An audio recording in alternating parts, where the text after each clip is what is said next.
بسم اللہ الرحمن الرحیم۔ السلام علیکم ورحمۃ اللہ وبرکاتہ۔ خاتمہ بالخیر ہونے کی نشانی۔ جب اللہ تعالیٰ کسی سے بھلائی کا ارادہ فرماتے ہیں تو موت سے پہلے اس کو 3 اعمال کرنے کی توفیق عطا فرما دیتے ہیں۔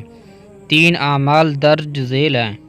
نمبر 1، حضرت انس رضی اللہ عنہ سے روایت ہے کہ جناب نبی کریم صلی اللہ علیہ وآلہ وسلم نے ارشاد فرمایا، جب اللہ تعالیٰ کسی بندے کے ساتھ بھلائی کا ارادہ فرماتا ہے تو اسے کام پر لگا دیتا ہے۔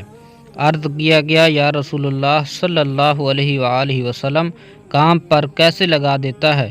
ارشاد فرمایا کہ موت سے پہلے عمل صالح کی توفیق عطا فرما دیتا ہے۔ نمبر 2، رسول اللہ صلی اللہ علیہ وآلہ وسلم نے ارشاد فرمایا، جب اللہ تعالیٰ کسی بندے کے ساتھ محبت کرتا ہے تو اسے شہد بنا دیتا ہے۔ عرض کیا گیا کہ اللہ پاک اسے کیسے شہد بنا دیتا ہے؟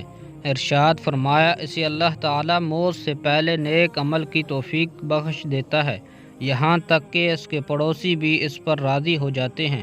نمبر 3، حضرت عائشہ صدیقہ رضی اللہ عنہا سے مرفوعاً روایت ہے کہ جب اللہ تعالیٰ کسی بندے کے ساتھ خیر کا ارادہ فرماتا ہے تو اس کے مرنے سے 1 سال پہلے ایک فرشتہ اس کے پاس بھیج دیتا ہے جو اسے برائی سے روکتا ہے اور اسے نیک راہ پر ڈالتا ہے، یہاں تک کہ اچھے وقت پر اس کی موت واقع ہوتی ہے تو لوگ کہتے ہیں کہ یہ بندہ بہت مبارک وقت پر فوت ہوا ہے۔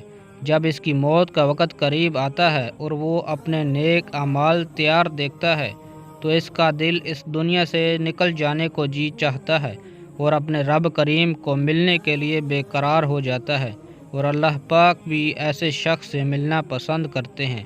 سبحان اللہ، سبحان اللہ۔ اللہ تعالی ہم سب کو عمل کرنے کی توفیق عطا فرمائے۔ آپ سب بہن بھائیوں سے گزارش ہے ہمارے اس چینل کو ضرور سبسکرائب کر لیں۔ جزاک اللہ۔